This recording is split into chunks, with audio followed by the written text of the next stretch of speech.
आज जो सच बोलता है वो हमेशा विवाद में रहता है, और मुझे लगता है कि हर एक हफ्ते पे विवाद में रहते हैं। आप भी शत्रुघ्न से खेसारी लाल यादव बनने में कितना संघर्ष करना पड़ा आपको? कि मैं एक बिहार का बेटा हूँ, जिस तरह आप हैं और जिस तरह आपकी बातों को मैं हमेशा गौर करता हूँ कि आप हमेशा सच की बातें बोलते हैं और आपके अंदर एक ताकत बहुत है। तो कई लोगों के घर पे नौकर भी रहा हूँ। हमारे गुड्डू रंगीला का आप नाम सुने ही होंगे। उनके घर पे मैं 3-4 महीना तो खाना भी बनाया हूँ, झाड़ू पोछा भी लगा। शर्म किसी बात की नहीं आती। मैं दूध बेचा हूँ, पानी भी मिलाया हूँ, वो भी मुझे पता है। मैं लिट्टी बेचता, पानी भी मिलाए हूँ। हाँ। कितना पानी मिलाए थे?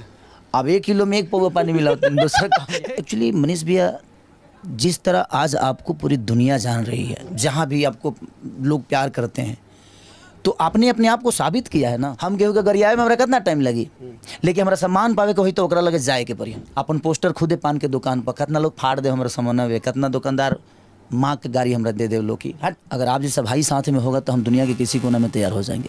रीज़न सच्चे लोग मिलना चाहिए भैया। जी यह कहब कि अगर अश्लील कोनो चीज़ बा तो ओकरा पर विचार और बात कल बंद कर दिलो, उ काल्हे से सब कुछ बंद हो जाई। अपने आप लोग सभ्य की तरफ भागल शुरू। अच्छा मनीष भैया तो रोज ट्रेंडिंगे में रहे, ट्रेंडिंग स्टार हुआ है। नहीं आप हमेशा आपका हमनी के मनोरंजन करावेली से तो लोग उतना ना सुन पाए भाई, जितना आप बोल देते हैं तो लोग सुन लेते हैं। वो सच्चाई है। तो वेद गलत हो जाता है अगर गलत साबित करने वाले लोग बैठ जाएं तो, क्योंकि आपका विचारधारा गलत उसको करना है, उसको साबित कर देना है कि वो गलत है, तो वो गलत हो जाएगा।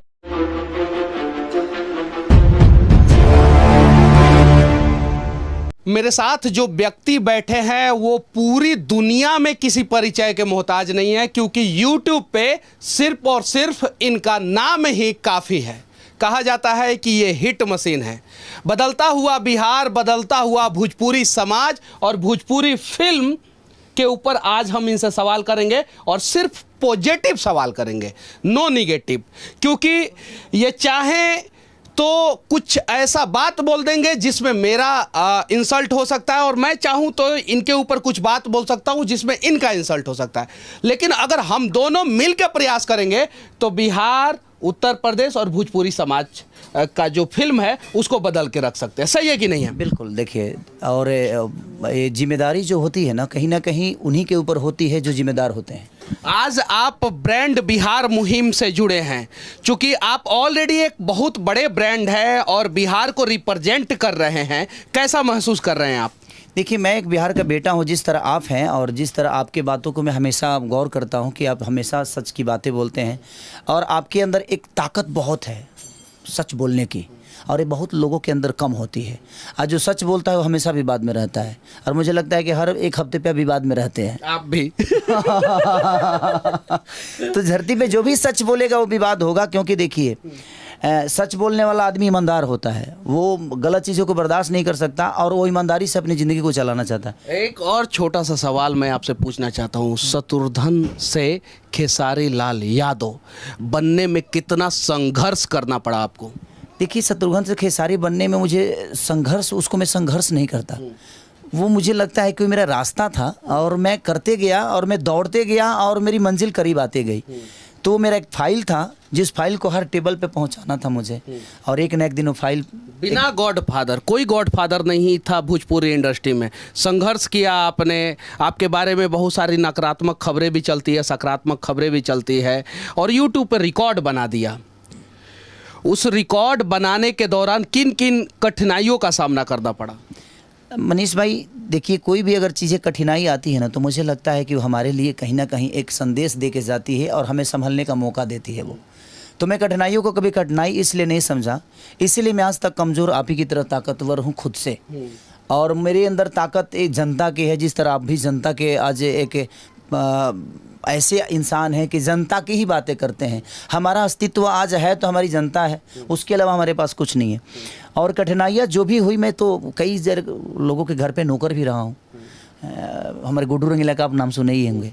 उनके घर पे मैं 3-4 महीना तो खाना भी बनाया हूँ, झाड़ू पोछा भी लगाया हूँ। लाज नहीं लागत ये बात कहे में?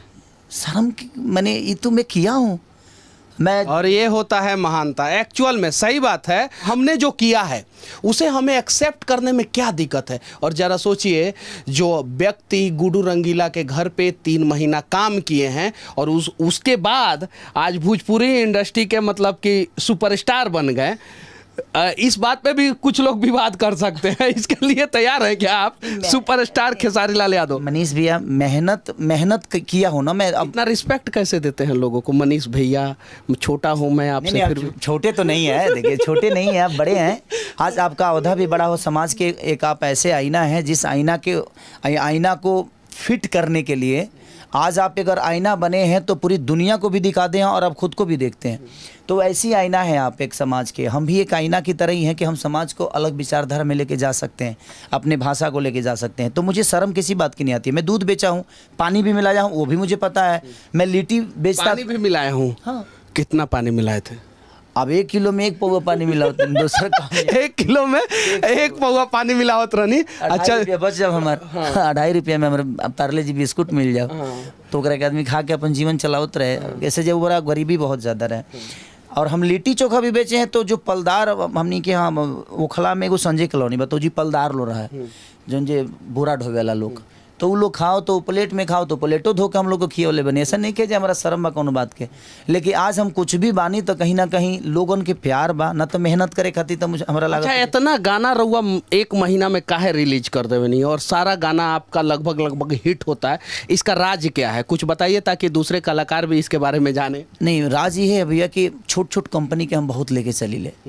एगो गाना रिलीज होला तो कहीं ना कहीं ओकर औकात बहुत बड़ा ड्यूटी सीरीज तो है ना, वो तो 5-10 लाख में खेले वाला आदमी बा, तो कम से कम ओकर एगो रोजगार हो जाला। आ ओकर एगो गाना हिट हो जाला तो कम से कम 1 से 1.5 करोड़ रुपये 2 करोड़ रुपया कमा लेला, और रातों रात वो चीज़ ओकर जिंदगी बदल जाला। आ ओकरा से कई लोग जुड़ जाला तो कई लोग के घर चले लगेला। और जितना गाना रिलीज करे के कारण हम छोट कंपनी बा कि छोट कंपनी के हम हमेशा गाना देहल चाहिए। ऐसे जो छोट कंपनी जब आगे आई तो हर आदमी के पास रोजगार रही।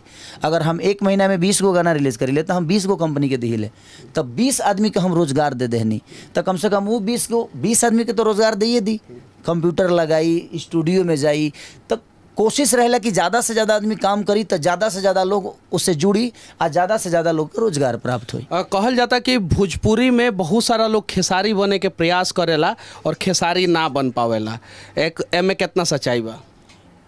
एक्चुअली मनीष भैया, जिस तरह आज आपको पूरी दुनिया जान रही है, जहाँ भी आपको लोग प्यार करते हैं, तो आपने अपने आप को साबित किया है ना। अब मुँह से देखिए, केहू के मुँह से बोल दे होला काम के लिए बहुत फ़र्क होला। हम केहू के गरियावे में हमरा कितना टाइम लगी, लेकिन हमारा सम्मान पावे के होई तो ओकरा लगे जाए के पड़ी हमके। तो सम्मान और सम्मान में दोनों में बहुत अंतर होला। तो पैसा से सम्मान खरीदा सकला, सम्मान तो ना खरीदाई, सम्मान तो कमाई के पड़ेला। और हम जीवन में सम्मान यही से करी ले कि शायद हम जब स्ट्रगल पीरियड में रहनी तो हमारे केहू सम्मान ना कल। हम जौना कैसेट विक्रेता के लगे जाई अपन कैसेट लेके, पैदल ओबरा पैसों ना रहे तो 4 किलोमीटर 7 किलोमीटर हम 50 किलोमीटर साइकिल चला के गई बनी। अपन पोस्टर खुदे पान के दुकान पर कितना लोग फाड़ दे हमारे समनवे, कितना दुकानदार माँ के गाड़ी हमरा दे दे लोग की हट गावे। और सच में हमारा गावे लूर ना आवत है, अभियो ना आवेला, अभियो तो सीखते आदमी।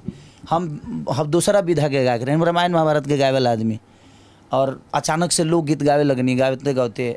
लेकिन हाँ, हौसला हमारा लग रहा है, हमारी इरादा बहुत मजबूत रहे, हमारा बस बने के रहे, कुछ कोशिश रहे जना कम से कम हमारो प्रोग्राम होके, हमारे कैसेट होके, इहे गो सरदार है। हीरो बने के हम ना सोचले रहनी कि हमको वो हीरो बन जाए, लेकिन अब लोगन के प्यार मिलल तो आदमी आइल, तो वो विधा के हम देखले बनी। मोतिहारी ऐसा जगह पर हम पान के खोखा पर रात भर ठंडा में सुतल बनी, खाली पोस्टर चिपकावे खातिर। हम कितना लोग के गोड़ दबले बनी, कितना लोग के मने कैसेट दुकान पर जाके भैया बैठ जोते जी हम आओ तनी तो 2 घंटा बाद ते जाइए, तो हम कैसेट बेचले बनी, काउंटर संभालले बनी, चिपकौले बनी, पान के दुकान, ठेला, स्टेशन, बस अड्डा, टेम्पू, नाच में जा के हम गाना गौले बनी, खाली अपन कैसेट बजवावे खातिर। अच्छा, यहाँ एगो फिल्म के शूटिंग राउट चल रहा बटे, संघर्ष 2 शायद से फिल्म के नाम है। वो फिल्म के का पूरा बिहार के लोग अपना परिवार के साथ, यूपी के लोग परिवार के साथ बैठ के देख सकता? बिल्कुल। ऐसे जो हमार बेटी खुदे में काम के लिए भी है, हमार खुद के बेटी जौन कृति भी है, दूसरा सिनेमा हो ओकर, वो क्लाइमेक्स में हम बतौले बने कि दुनिया खातिर हर बाप हीरो होला, लेकिन जे देश खातिर हीरो होला वो हर आदमी के बाप हो जाला। और वह कोशिश कैले बा आदमी एगो देश के बचावे के, एगो समाज के बचावे के।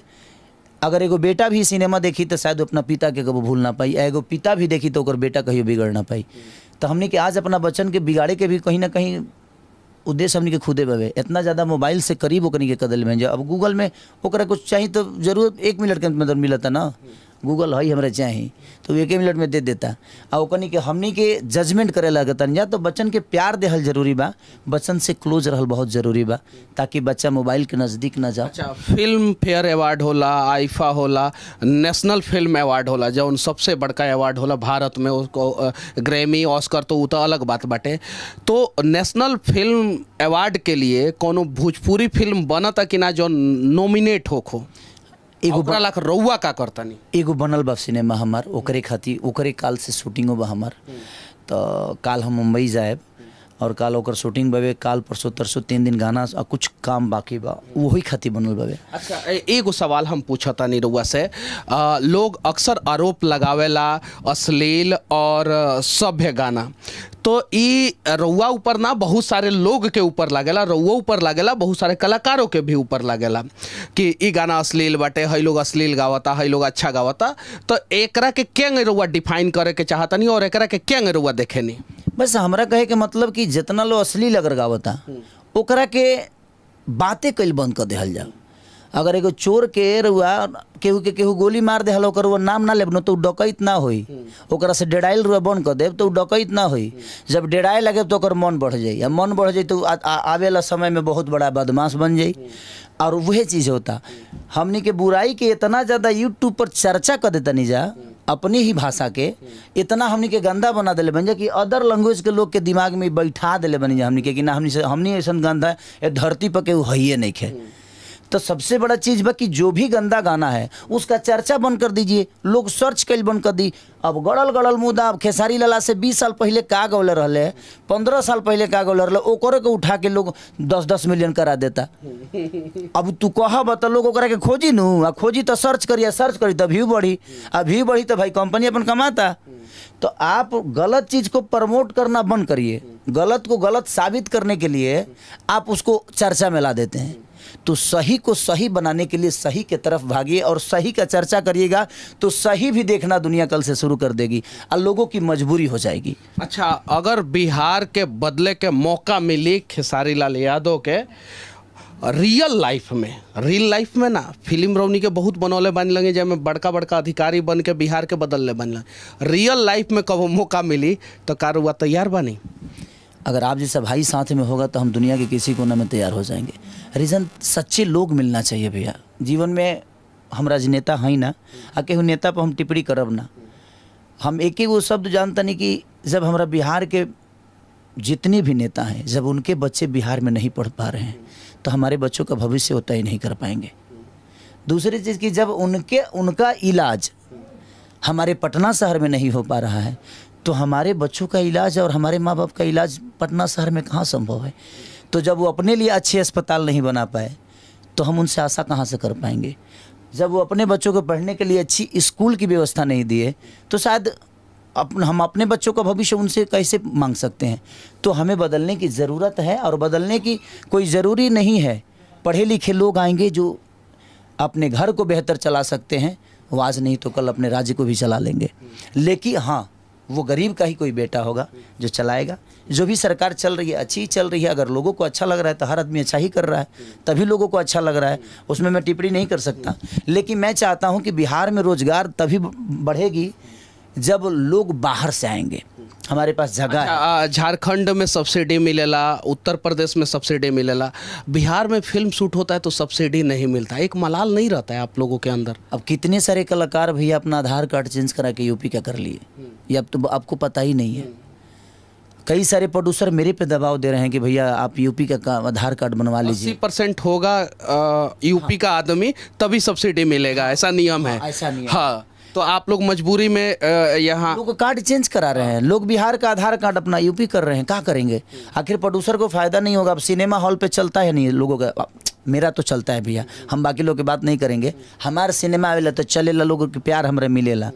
अब बाकी लोग के जेकर नहीं चलता है, चाहे चलतो बा तो अपन आधार कार्ड जी के करा ले बा, ताकि सबके लिए आप सोच रहे हैं। हाँ, तो हमारा कहे के मतलब जे अगर बिहार सरकार ये नियम गलत है, ऐसा नहीं कि गलत सही है, ताकि यूपीए के कलाकार मैंने उसमें काम करी हैं आज जब बिहार के कलाकार बाबू कहाँ जाई।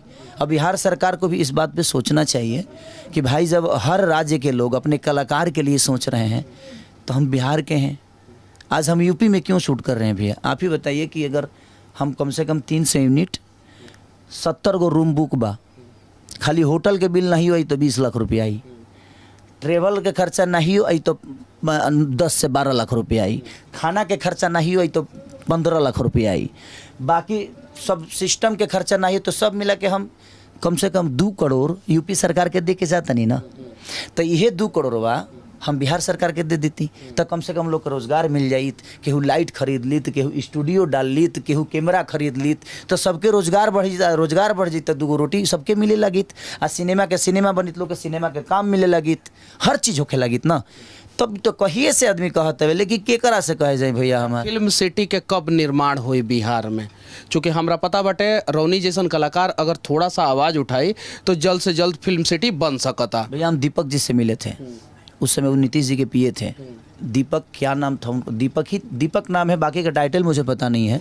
वो उनके पीए थे। कई जगह पे मैं गया हूँ लेकिन कोई सुनवाई नहीं हुई। सब हाँ करते हैं इसको, उन लोगों ने इसको मैं फिल्म नीति को डाल दिया है। वो क्या बोलते हैं जो बाहर से लोग आता है तो क्या बोला जाला ओकरा के, प्रवासी ना, बाहर से लोग आते हैं ना, पर्यटन। तो पर्यटन ना डाल सकिले कौन वो महाराज, जिस तरह बेबाक आदमी हम भैया जो ना आवेला तो ना आवेला, काम खत्म। उससे न कोनो लजाए के नहीं खे जो हम बेवकूफ़ हो जाए, हमको नहीं आता है भाई तो नहीं आता है, क्या दिक्कत। अरे यही अच्छा यही रहा ना अपन दुनिया प्यार के लिए हमके, ऐसा थोड़ी बात हम IPS बन के लोग के प्रेजेंट के लिए बनी ना। तो उसको पर्यटन में लोग डाल दिए। अब पर्यटन में डाल दीजिएगा तो भाई अब जे बा वो पर्यटन है, जे बिहार के कलाकार वो पर्यटन में काम करी, अब ओकरो के पर्यटन बना दिले बोलो, तब का कहिए ओकरा खातिर का लड़ जाए भैया। अब हम छोड़ दिले बनी लड़ल। अच्छा एक और सवाल, राउर कौन फिल्म भविष्य में आई जो कम से कम 25 करोड़ रुपया के बजट करी? भैया 25 करोड़ कमाए खातिर का हम 50 करोड़ कमाए की क्षमता रखत नहीं। हमारा काम आवेला, ऐसा नहीं खे ना आवे। हमारा नाचे आवेला, हमारा गावे आवेला, हमारा कूदे आवेला, हमारा फाइट आवेला। भगवान के कृपा से निमन बॉडियो बना ले बनी, हर चीज़ तो कहिए ले आदमी। अब हमने के एगो अच्छा प्लेटफॉर्म के ज़रूरत बवे कि जब हमने के बिहार सरकार भी यूपी सरकार भी अगर हेल्प करी, हॉल से लेके सब्सिडी से लेके हर चीज़, तो हमनियों के जब पैसा मिले लगी तो फिल्मिया में पैसे न लगाई आदमी। तो कॉन्सेप्ट आज तो हम आधा से ज़्यादा कॉन्सेप्ट हम खुद ही लिखी ले, आधा से ज़्यादा तो हम गानों लिखी ले। तो आदमी जब संतुष्ट हो जाई तो काम छोड़ दी। हम संतुष्ट नहीं की भइल अभी, हमरा भूख बहुत बा, बसरते हमके प्लेटफॉर्म की ज़रूरत बा, लेकिन प्लेटफॉर्म मिलिए नहीं के पाओ तो हम का करी, केकरा से लड़े जाएं। एक प्लेटफॉर्म की ज़रूरत है और ये बात कोई और नहीं, भोजपुरी इंडस्ट्री के सबसे बड़े सुपरस्टार खेसारी लाल यादव कह रहे हैं। और एक प्रयास किया जाए भोजपुरी इंडस्ट्री को बदलने का, और उस प्रयास में आपको भी शामिल होना होगा, हमें भी शामिल होना होगा, और खेसारी लाल यादव जैसे जितने भी सुपरस्टार हैं उन सबको शामिल होना होगा, तब जाके हमारा भोजपुरी इंडस्ट्री बदलेगा। आखिरी में दर्शकों को क्या संदेश देना चाहते हैं? बसरते मैं आप सबसे यही कहना चाहता हूँ कि आज मनीष भी आए हैं और इनसे मिलकर मुझे खुशी होती है इसी बात से कि एक सच्चे इंसान से मिलकर एक ऊर्जा मिलता है। अपने जीवन को सच्चे तरीके से, मनीष कश्यप एक गरीब घर के परिवार के लड़के हैं, मैं भी एक गरीब परिवार का ही लड़का हूँ, और हम लोगों ने आप सबके बीच में अपने आप को प्रेजेंट किया और आपने बेहद प्यार किया।